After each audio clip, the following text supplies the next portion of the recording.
Hello everyone and welcome back to another episode of Faithful to the Traitors, where we are discussing series 2 of the UK series of the Traitors. Shocker. My name's Ben and I'm not a traitor. But Ross is. God's sake. That took you 10 minutes, didn't it? You were gone for 10 minutes.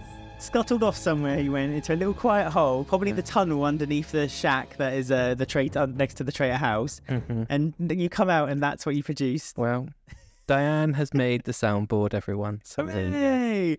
Oh, bless her. Bless her, bless her, bless her. Hello, I'm Alex, and I am also a faithful, but definitely not a traitor, but Ross is. See, I nearly messed up when I was doing it because I had to change what I was going to say. I had to not say Bert, but you just said Bert, so yeah. but I made it seem quite seamless, actually, looking back on it. you're much more professional than I am. I'm going to have a word with Charlie, the producer, later, and he'll let me know with scratches and bites how bad I've been. Listen, guys, thank you as always for getting in touch with us. It's always lovely to hear from you. We've had a lot of comments, and we're getting them actually as we're recording this, because we record this literally after the episode's aired. You can get in touch with us at any time. faithfultothetraitors@gmail.com, X @TraitorsPodcast. We're on Instagram @faithfultothetraitors. Don't forget, you can watch this podcast. You don't have to just listen to it. You can watch us do. Go to YouTube and search Faithful to the Traitors Podcast. Don't forget to subscribe, ring the bell, give us a thumbs up. You can then comment underneath the video of any thoughts and theories that you have out there. But if you are listening to us, don't forget also to subscribe on your favourite podcast app. And please, please, please, please, if you are listening to us and you like listening to us, give us 5 stars. Comment underneath the reason why you give us 5 stars, because it really spreads the show like butter on hot toast. It spreads us evenly to the whole world to listen. I thought you were going to say, please give us £5 then. I was like, all right. Please give us money. Calm down. They can if you want. If you want to, go to buymeacoffee.com/faithful. That also helps the show, but not in quite the same Please. way. I was like, what are you doing? Please buy us £5. No, 5 stars is what you were 5 saying. stars is what we'd like, with a comment as well. So here's an example. 5 stars. Alex is awesome. Peace. True or false? You can get in touch with us. Like Jason emailed us. Hello, Jason. They said, boys, Ross's wink in the car has got to be my favourite moment of the series so far. What a legend. Ross's winky. We love to see it. I loved Ross's winky. We got lots of views of all sorts of things in those tunnels, didn't we? But not that.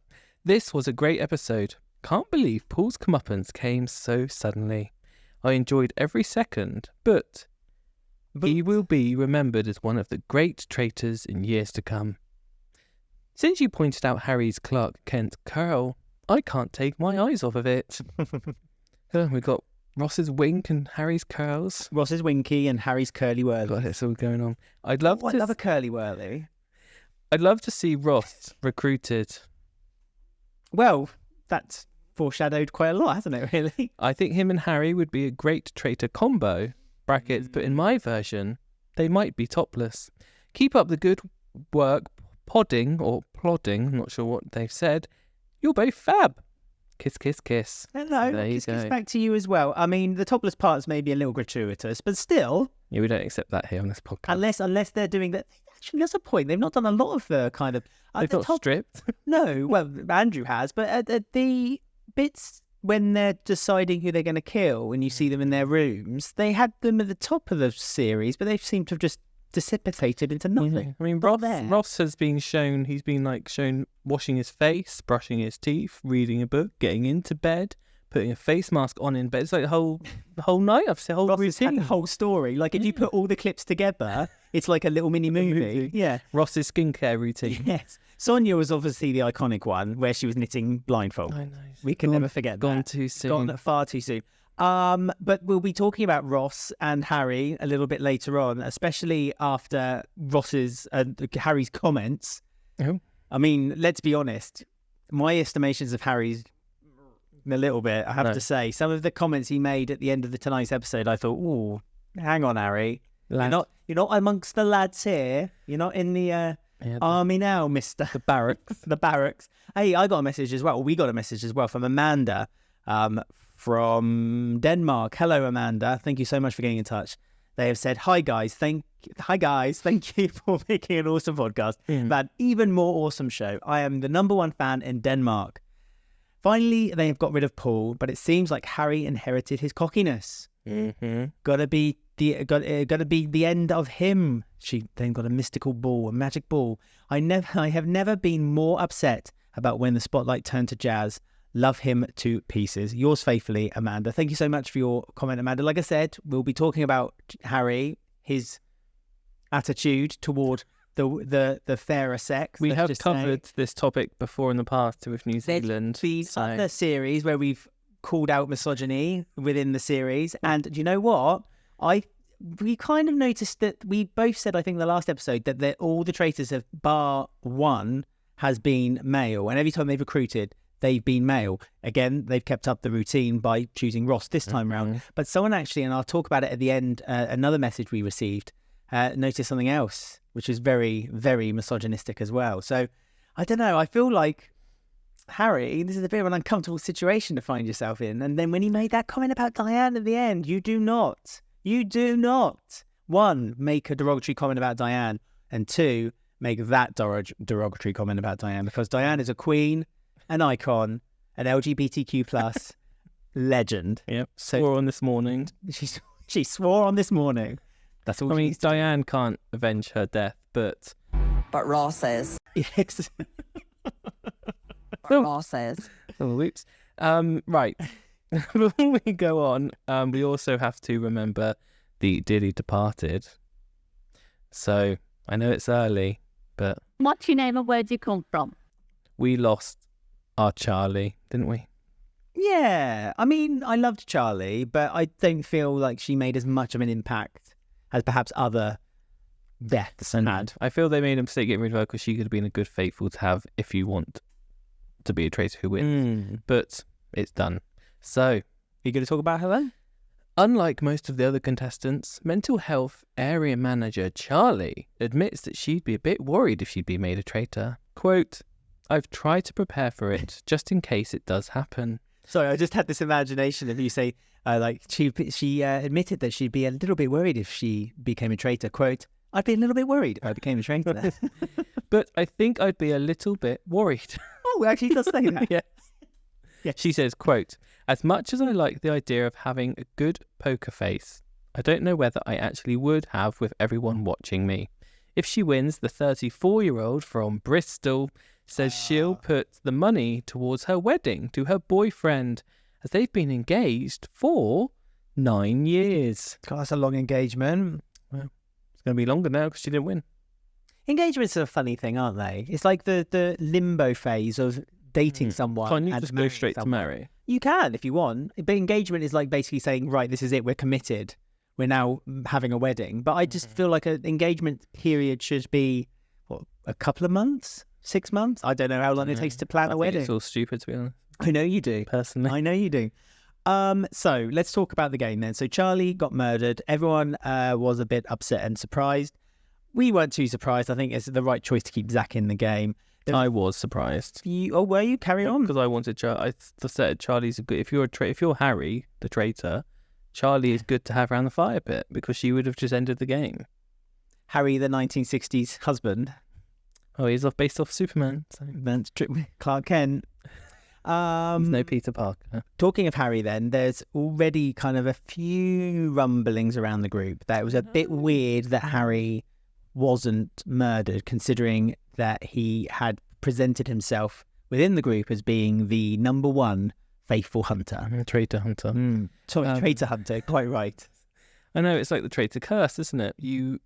You're a traitor. I saw someone point out that the only ones that have got out of traitors this series are other traitors, actually. That tends to be the rules, though. That tends to happen more often than not. I think you're most in danger, that your biggest enemy as a traitor is one of your own. Yeah. But then you could also argue that faithful is the same. Your biggest enemy of being a faithful is another faithful. It's just slightly pushed by traitors if they want to happen. But it seems to be the curse, doesn't it? Because Paul got rid of Miles, and then everyone realised, wait a minute, that makes Paul's a traitor. Harry got rid of Paul. Now people sort of thinking, well, he did know quite a lot of information here.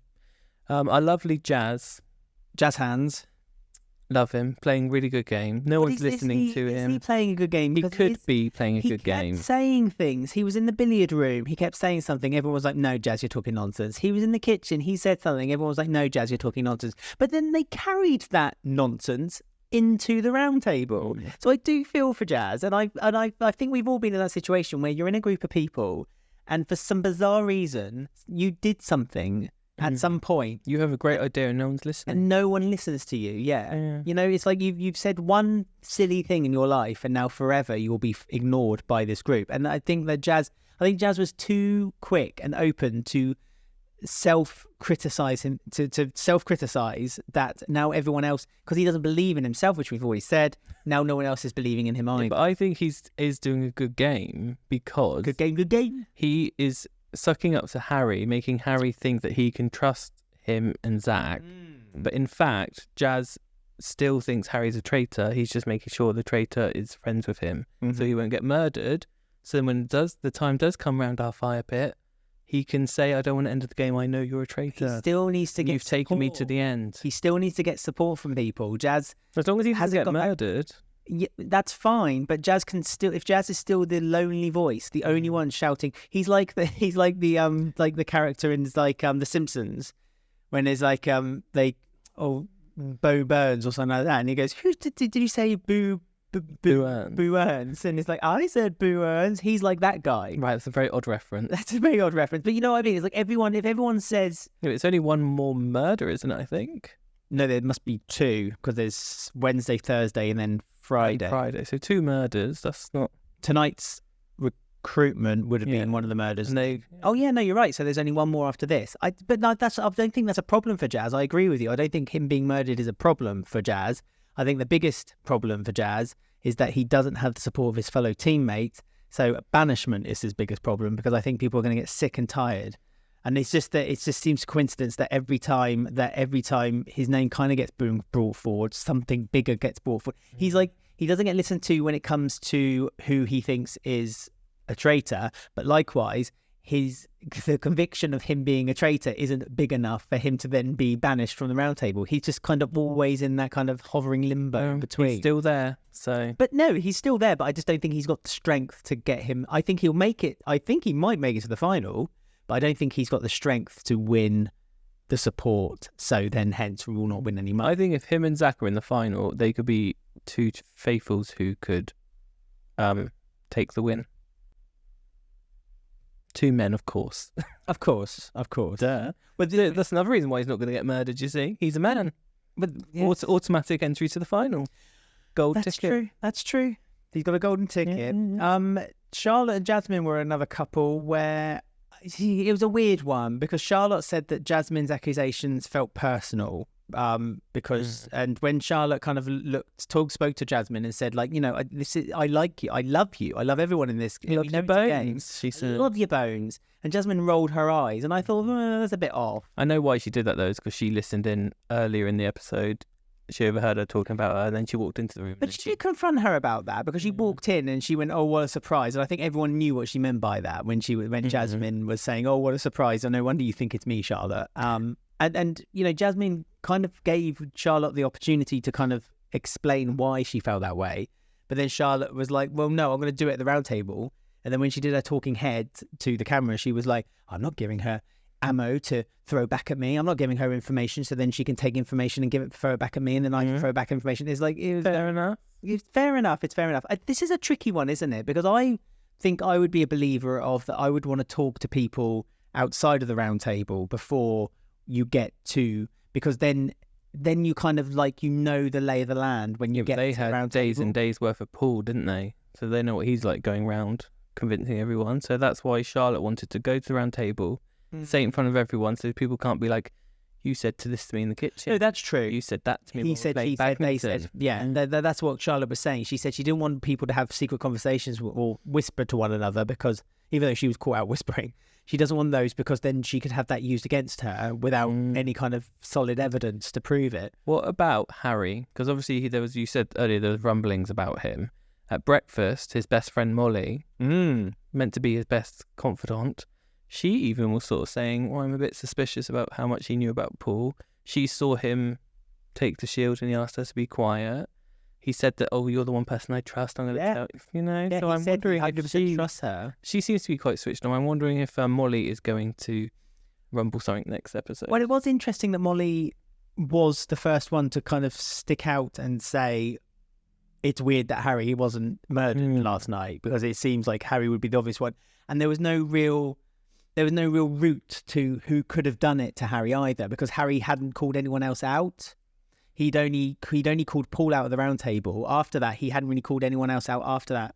So it was a weird one. And Jazz, again, this is where Jazz kind of got shot down by Ross, and I think also Molly. It was Ross. No, because he was so right when he was saying it. When he was saying the same again, he basically It was Evie, Zach and Evie, wasn't it? Zach and Evie, Ross and Evie. I think it was Ross. Yeah, Evie and Ross said to Jazz. No, it was Zach and Evie. No, it was Ross, because I wrote it down. If It my notes wasn't, right here, but but it was. It wasn't. Get in touch and let Ben know that it was Ross and Evie.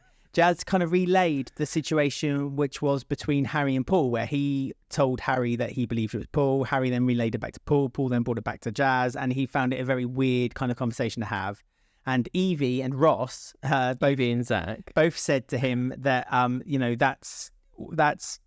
that theory is, quote, borderline psychotic. and it was correct. Oh, no. Actually, to be fair, he said that the fact Jazz said that Harry was borderline psychic. Look, I can't even read my own notes now. You made me doubt my own notes. Well, it was Zach. Maybe you are a traitor, but it wasn't Zach. It was Ross, 100%.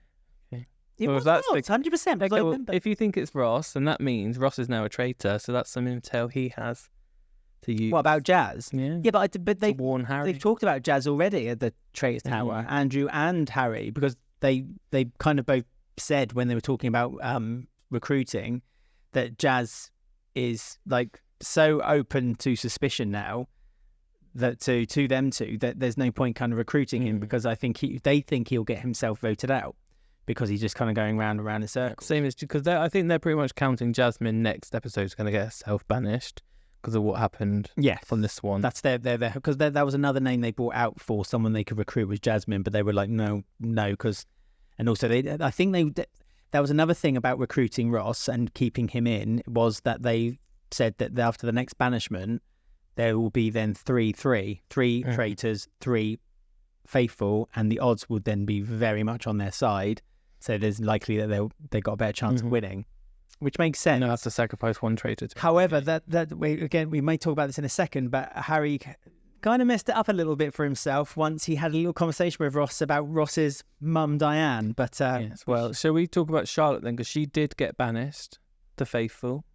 She's been playing a good game. I thought this kind of came out of nowhere between her and Charlotte this episode. I thought it's a bit like, what? Now Paul's gone, the sort of whole atmosphere still feels a bit different. The castle feels empty. Well, they linked Charlotte to Paul, and that's one of the reasons why Charlotte's name came up. And Charlie being murdered as well, her best friend. Charlie was her friend, and she because didn't she go against Charlie at the round table, and then when Charlie was found out to be murdered, she then started getting all like, oh, she's my best friend, I can't believe that happened. And so it looked like it was pointing towards Charlotte as well.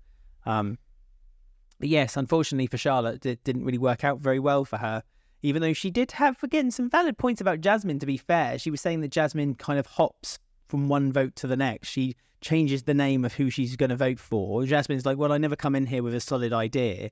But everyone was very suspicious with the fact that she spent the whole day, the last episode, talking about Jazz and this about Jazz and that about Jazz and how she's going to vote for Jazz. Got into the round table and then swapped her vote over to Paul.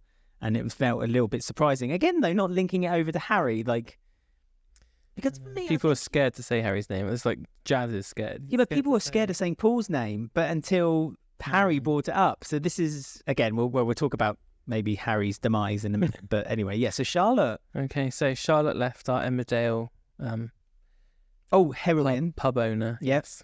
So we're ready for hers. What's your name and where do you come from? Right, so recruitment manager Charlotte applied for the show in search of a challenge. She's already preparing to portray herself as, quote, not me, this is from her, the ditzy one, to go in undetected.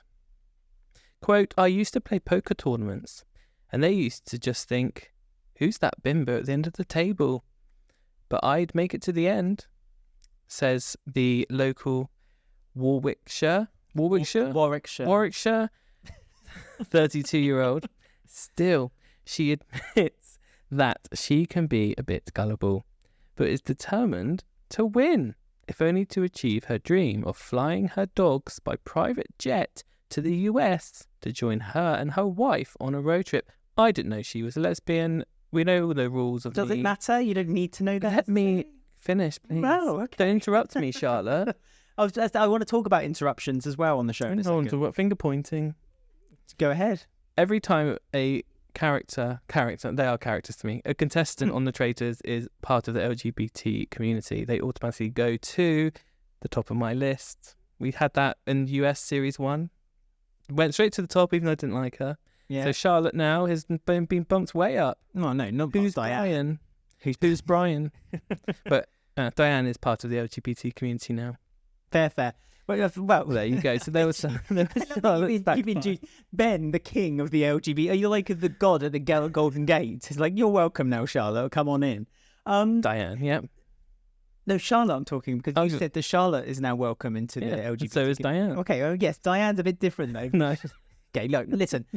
Isn't it funny how people are taking offence very quickly of being interrupted in this series? Like, it's... No. Like, have you not found that? It's like that never really happened very often. Well, the people who were taking offence to being interrupted at the time was Jasmine. Well, it's always Jasmine. And Anthony as well. Yeah, they were the two. But I Stop think interrupting people. Let Johnny, people speak. No one else gets interrupted. Zach, Johnny, they're kind of like, everyone kind of jumps on it a little bit. Charlotte mentioned it a couple of times. Mm-hmm. I think everyone kind of says, like, you've had your spoke. It's just that never really...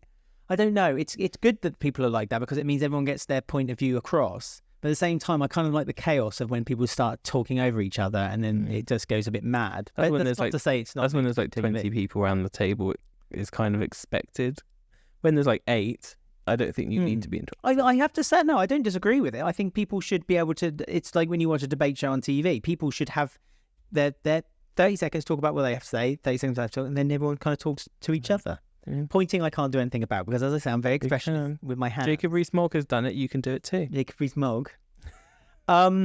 I had something else in my mind just then, and I can't for the life of me remember. But sorry to see you go, Charlotte, and we loved you. We did love you. I hope you get your trip to America with your dogs. I think I do too. And I think she came out fighting at the wrong time. I think she should have maybe come out a little bit earlier, because she clearly, and again, Claudia said the same thing. She clearly had the balls to call people out. She just didn't quite do it at the right time, and she did it to the wrong people because they weren't traitors. So it's a shame. She was a good player, but Charlie was good as well. So we lost some good ones on this episode. We did. Before we talk about then the final bit, we haven't even mentioned the mission. We'll just briefly talk about it. There was a tunnel. There was a cabin. Lights that went out when you switched them. Yeah, it was very Crystal Maze. It was very Crystal Maze. You said it looked like Richard O'Brien looking at the game as they were playing it. Harry got the shield, which Harry wanted to keep quiet. Molly saw him get the shield from the skeleton. He went, and he wanted to keep quiet, because then he had a tactic, his plan, which kind of makes sense. It was a good plan. When he gets to the Trace Tower, which is what happened, he wanted to recruit, and then when people start saying, oh, no one was murdered, they must have recruited, he can double cross everyone in the room by saying, no, they must have tried to murder me because I had the shield, which is clever, actually, I have to say. But Molly, again, the one who was the first to accuse him, not to his face, but to herself, that he is a traitor, will probably see that as a bit of a red flag, don't you? Yeah, oh, how convenient, yeah. And they messed up because some people were like, oh, Charlotte said she saw it and went past it. So they were maybe going to say that maybe she had it, but she's gone now, so they can't use that as like double. Who was it who was going to take it, but they decided not to? Charlotte. Was it Charlotte? Okay. Well, then they couldn't find it. That's a shame. That's a shame. Anyway, they made £5,000. They made £6,000, but they lost 1,000 because someone sacrificed themselves to keep the lights on. Yep. Evie held the lights. It was like an episode of Stranger Things. Very much. Andrew is claustrophobic. He was literally the same width as the tunnel. So to be fair, that was a bit unfair by the producers, because I don't think he could have... he literally had to lay on like a worm. Like a worm, and then just go over wiggle his way down like he was in a sleeping bag. But he did it. We love it when they do new missions, but we're not going to talk about it anymore. So it's new, but not quite new, because that was the same bigger budget. You and I both went, oh, they're doing that again. But it wasn't done again. No. It was done on There a was different... a tunnel. It was a tunnel. Yes, they dug a tunnel. So well done them. But it was very I'm a Celebrity / Crystal Maze, and we enjoyed every minute of it. So they got to the Traitors Tower. Mm-hmm. Andrew and Harry, or I should say Harry, made the decision that they should recruit. Yeah, because Andrew was like, no, I think we'll murder, yeah? And he was like, no, we're recruiting, this is why, blah, blah, blah. And he was like, yeah, good idea. Harry's plan was solid. It was good. Again, Made sense. up until this point, I was like, Harry, very good, very smart, very clever, enjoying it, loving your tactics, loving your game. Mm-hmm. Recruited another man, Ross. Yes, lovely. Because they did have a reason behind it. They said that they wanted to float through to the final with the 3-3 ratio, so 3 traitors, 3 faithful. And then have a scapegoat, a sacrificial lamb that they can then get rid of, and then it'll be just Andrew and Harry at the end. Sure. Well, Ross, so they give the paperwork to Claudia. Claudia's like, misogyny, like it. First, like, uh-oh. Then Ross gets to the Traitors. Ross is really agonising it as well, wasn't he? He didn't want to accept it, and then he was like, yeah, okay, I want to know who they are. I think that's what happened to Andrew. He's like, I want to know who they are. I think that's yeah, what it is. just see what happens. I think exactly that's what it is. But also, Ross, I think, also had another ulterior motive, which was that he wanted to find out the reason why they had gone for Diane. He still didn't say it was his mum. No. But he wanted to know why they'd gone for Diane. And to quote Harry, and this was awful, I'm sorry, he even said with like a really childish grin, he said Diane needed to be put in her place. And you could just instantly think, you could almost feel the blood go cold in Ross at that moment. And it was like, I'm going to kill you, and I'm going to make sure everyone knows about it. Ross has now got target eyes on Harry. Yeah, that was a perfect example of what not to say. No, it's like what Harry would say in front of everyone in the castle. Yeah. But then when he's in the turret with his 2 male friends, that's what he'll say. Do you know, that's like a perfect example. I know exactly what you mean. So when you're out, when you're on a night out, when you're with your lads, not that I'd ever do that. Well, no, because we're not laddie lads. No, you know, wait, cars, wait, oh, I'll be with Sonia. Georgia on Instagram got in touch with us after the episode, and they said, "Is it me, or has rampant sexism disorder spread around the world? Probably on some contaminated gin in the UK to the UK traitors. Has everyone else noticed that a man hasn't been murdered since episode 1? A gay man. Aubrey. Let me look back. And it was a gay man. So, Yeah, Aubrey, Meg, Kyra, Tracy, and Diane, and Charlie. Bar Aubrey on episode 1, every single person who's been murdered has been a female. And now I never spotted that because I didn't put the links together. But typical man. Well, a not typical, spotting it. I'm talking. I am a typical man for not spotting it. But that is very interesting, don't you think? I know. Well, we had this trouble on the New Zealand. Pretty sure it was the New Zealand. It was the New Zealand one. Because some of the cast got in touch with us, and we were like, "Oh, guys, you know, to be fair, I don't think the New Zealand series is anything like this one." No. But we're not saying that Harry's not going out of it. I don't think it's just. I think it's just the way this game is played with the traitors that they had. I think it's just happened that way. I don't know, because I would agree with you if it had been in any other situation. But then as soon as I know you're right, you are absolutely right. It's the kind of thing that Harry obviously forgot the cameras were on him. He thought he was amongst lads, amongst friends. He was being cocky. He's being cocky. But I just think that's when you make a comment like that, the woman needs to be put in her place. It's like, it's almost as bad as like, shut up, woman, men are talking. You know what I mean? That instantly made me think, oh, Harry, I'm not so sure I like your game anymore, because we know Harry's the one in control. We know that Harry's making the decisions, pulling the strings with Andrew. Now, I'm fascinated now, next week, what Ross is going to do about it. I really am, because I think Ross is now out to get revenge. And Andrew, because I don't think Andrew is going to particularly feel safe going to the final with Harry. No. I think, if anything, him and Ross need to maybe team up and try and push Harry out using Jazz's detective skills. I agree. I completely agree. But I think, well, thing is, though, that Ross has been going against Jazz the whole time. So now he'd have to do... Andrew hasn't, actually, to be fair. Andrew has kind of... In fact, They made a bit of a truce, didn't they? At the round table, I think... Didn't Andrew defend Jazz? He kind of apologised and said, I did that, but That's right. Don't feel that way anymore. Andrew, something had to be said, and Andrew said That's it. I talk more privately. Jazz said that the reason, because Molly called Jazz out and said that he doesn't talk in the group, and Jazz said, I'd rather talk to people privately and not in a group because I feel like I can trust people more by doing that. And Andrew defended him and said, I talk more privately with people I trust too. So actually, yes, you're right. I think Ross and Andrew could get Jazz on side, Jazzercise. Yeah. And Molly, she's a bit confused. No, Molly's Harry's friend. Yeah, I know, but she's got Jasmine as well. If they don't go on the plan to get rid of Jasmine, she could be. Zach could be. I think they could get Harry if they wanted to, if they don't trust him, which they shouldn't, I don't think. Yeah, I don't know. Paul's gone. Now Harry's taken over the evil traitor role. It's just... Well, with this knowledge then, yes. Traitorlytics on X, right? At Twitter. Traitorlyrics on Twitter, Traitorlytics, is that right? At Traitorlytics. Basically, they are literally, they are the, if you want to know any stats or information about what's happening on the show, like they are the A1 place to go. They can literally, it's amazing. The Carol Vorderman of Traitors. They're the ones who put up the numbers and do the math equations in the middle of Countdown. So they have a quick question, and that is, with only a week left, I want to know who's making the final 5. So with what we've been talking about, who is the final 5 round the fire pit at the end of Friday's episode? Friday's episode, by the way, which the BBC have announced is going to be, hold your breath, an extra 10 minutes long. Oh, exciting. I'll watch it in the cinemas. Okay, I'm going to go. That? No, I'm joking. Oh, no, because people have been talking about that. People have said that they're going to put it in. Probably in gay bars. Right, so probably.